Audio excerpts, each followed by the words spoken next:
Здравствуйте, дорогие мытищенцы! Этот вечер у камина мы проведем с Татьяной Филиной, членом Общественной палаты городского округа Мытища. Здравствуйте, Татьяна.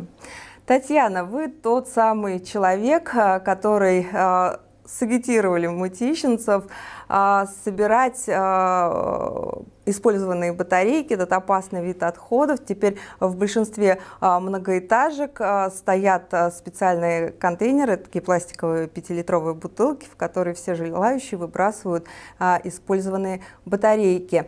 Одно дело как-то самой придерживаться такого образа жизни, беречь природу, а другое дело подключить к этому такое число людей. Я думаю, что вас это каким-то образом задело. Расскажите, пожалуйста, с чего все началось?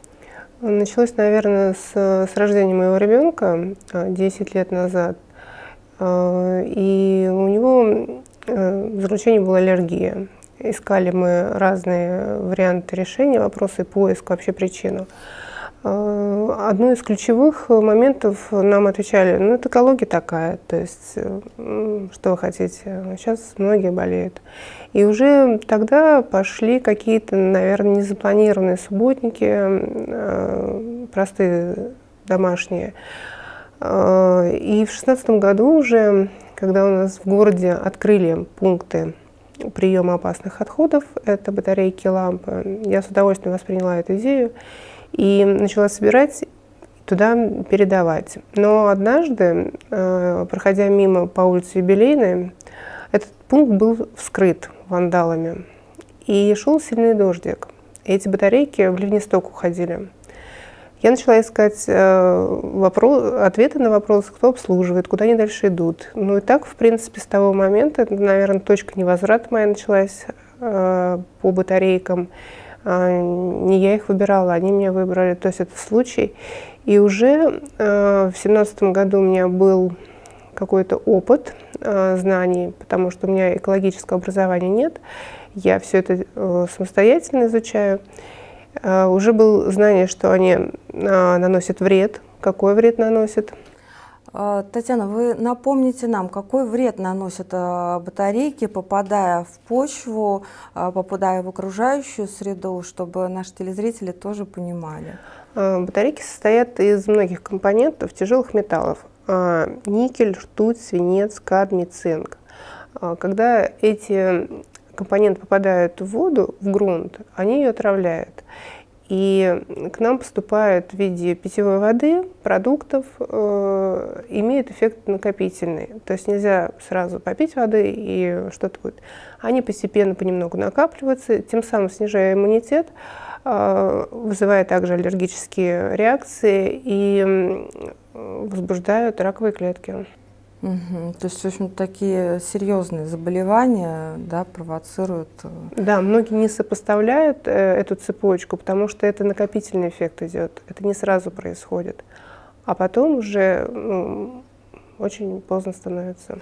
Татьяна, я знаю, что вы серьезно отнеслись к вопросу. Я, наверное, больше честно не знаю таких примеров. Вы, прежде чем начать агитировать мытищенцев таким образом беречь окружающую среду, совершили несколько путешествий. Вы побывали в разных городах России, там, где есть предприятия, перерабатывающие использованные батарейки, и выбрали то, с которым впоследствии заключили договор. Расскажите, пожалуйста, об этом опыте. Для чего вы это сделали? Почему ваш выбор пал именно на то предприятие, с которым вы сейчас сотрудничаете? Для начала что-то предлагать нужно попробовать на себе. Безусловно, понять, какие бывают подводные камни, что можно сделать. И в 2017 году, благодаря управляющей организации, она меня поддержала, которая обслуживает наш дом, мы поставили в каждом подъезде в нашем доме. И уже на основании этого опыта я тоже не представляла объем. Я в 2018 году с дома собрала 25 килограмм. Я посчитала, сколько у нас домов, сколько жителей, какой объем. Потом управляющая организация предложила поставить в каждом доме, который они обслуживают. У нас долго переговоры шли. Да, я ездила на заводы, я ездила в Челябинск, в Санкт-Петербург, в Ярославль. Те заводы, которые заявили себя заводами-утилизаторами. И, собрав эту информацию, задав вопросы, которые меня интересовали, меня удовлетворил только один завод, который ответил на все мои вопросы, который показал прозрачный процесс. И, что самое важное, это утилизация 100% батареек. То есть не 40%, как не заявляют некоторые, то есть они извлекают Я услышала о 94%. 94% это идут штатные, а 6% это нестандартные, либо из-за рубежа привезенные. На том заводе есть лаборатория, где они изучают это. То есть 90% это наши знакомые. Но также есть другого формата. И там они уже пристально изучают и тоже утилизируют. То есть идет утилизация 100%. И уже на этом опыте, когда я ездила на завод, я им предлагала уже нашу статистику, что у нас в городе готовы люди, они откликаются, они показывают, сделать акцию. То есть ровно год назад я была на этом заводе, и мы долго с директором обсуждали. Он согласился на акцию, которая прошла у нас в этом году, в мае. 10 дней стоял у нас контейнер, мы собрали 2 тонны батареек. Да. И поэтому, делясь опытом, очень хочется, чтобы люди поняли, что это касается абсолютно каждого. Никто за кого делать не будет. Но я также понимаю из своего опыта, что самый эффективный сбор – это комфортный сбор. Человек выходит из дома, он опустил батарейку и идет дальше, чтобы ему не искать. Очень много проблем и задач у взрослого человека. Для этого управляющая организация, мне кажется, в уважение к своим жителям может такие условия предоставить. На данный момент сейчас контейнеры металлические стоят в группе компаний. Это более 60 домов, и более 100 домов стоят с 5-литровыми бутылками. Ну вот как сразу, наверное, да, жители откликнулись на ваше предложение? Не было ли таких моментов, когда хотелось опустить руки, и кто вас поддерживал в такие моменты? Что вам помогало? Кто? Вы знаете, конечно, возражения были, потому что не один печальный опыт у нас был в городе, и очень сложно завоевывать доверие, очень сложно людей переубеждать. Для этого и сделана эта простая схема дорожной карты, как от потребителя, то есть это от жителя, уходит на завод. То есть как это собирается? Я отчеты предоставляю в Инстаграм, я разговариваю со всеми жителями, у которых возникают вопросы, веду переговоры с управляющими организациями. Моменты опустить руки – нет, у меня таких моментов не было, у меня была усталость. Когда завершается какой-то большой проект или какое-то большое мероприятие, необходимо какое-то время накопить силы и заново, потому что этот вопрос, он не имеет обратной дороги. Это наследие, которое нам досталось десятками лет, которое мы просто выкидывали. Я 10 лет назад сама батарейки выкидывала. И сейчас это наследие к нам пришло. И качество жизни я напрямую связываю с этим. И иммунитет, который нас будет сопровождать и наше поколение, это тоже зависит многое. Есть вопросы, которые мы не в силах решить, а есть вопросы, которые каждый может сделать. Но та усталость, о которой вы говорите, она, я думаю, приятная усталость, да, вот после проекта, когда все удачно, успешно завершилось.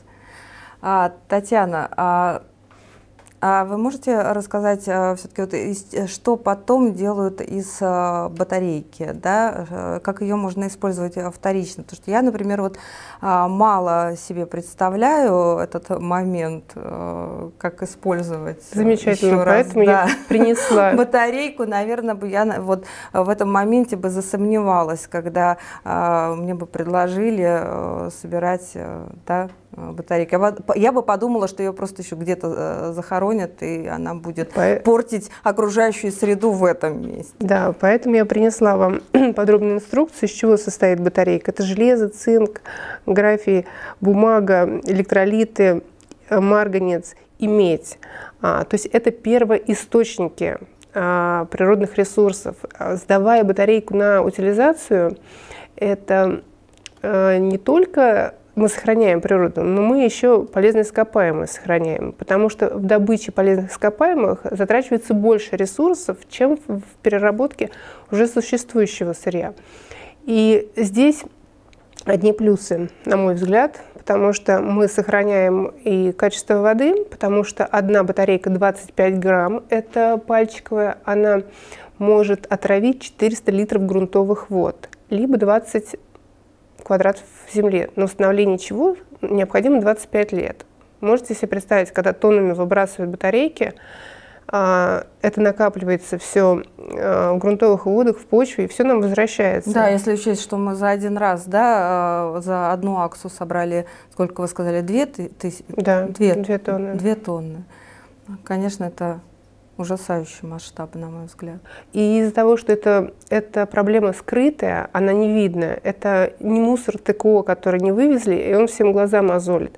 То есть если выбросить батарейку в ведро, то это ведро сразу начинает превращаться во второй класс опасности, токсичности. То есть при взаимодействии с влажностью, механическим повреждением, все это начинает уже токсичные быть. Если брать статистику, то батарейки составляют 0,25% от всего отхода. Это 0,25%. Но если брать по токсичности, по заражению, они составляют 50%. Вы можете представить, что в 200 раз они превышают все вместе взятое.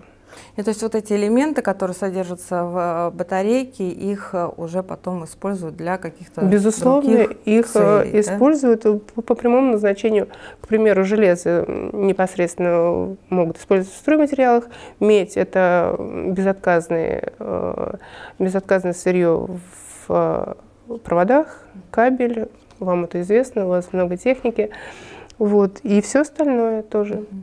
Итак, на сегодняшний день вы сотрудничаете по-прежнему с одной управляющей компанией или уже подключаются и другие управляющие компании? У меня на данный момент сейчас группа компаний, и уже одна компания заключила договор напрямую с заводом.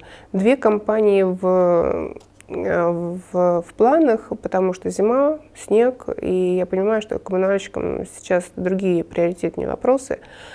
Я очень надеюсь, что наш город будет первый, который сделает это, что все управляющие организации присоединятся, так как завод, он идет на диалог и делает очень хорошие условия для нашего города. Поэтому в первую очередь это делает каждый сам для себя, не сохраняя экологию, как многие говорят, потомство. Это делаешь для себя, для своих близких. Но шанс-то есть. Как вы оцениваете вот на сегодняшний день, скажем так, собираемость использованных батареек? Какова, насколько хорошо идет этот процесс? Насколько сложно убеждать людей в том, что это необходимо делать? Вы знаете, процент с каждым годом растет, что очень радует.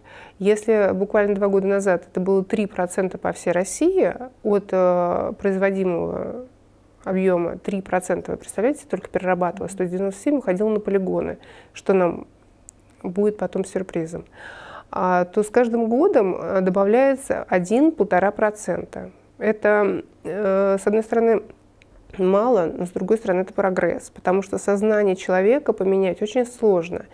И это культурное воспитание. Поэтому мы проводим эко-уроки в школах. Мне кажется, дети, они очень восприимчивы, они очень загораются и с удовольствием воспринимают эту информацию и участвуют в каких-то соревновательных конкурсах, что очень радует. У меня очень большая надежда на это поколение, что они нас вытянут. Татьяна, спасибо за беседу. Я надеюсь, после этого разговора, после этой передачи, тех, кто будет вас поддерживать, станет больше. Спасибо вам, что пригласили. Я всегда открыта с этим вопросом, готова каждому объяснить, рассказать и помочь установить, если есть такое желание. До встречи. Спасибо. До встречи, дорогие телезрители.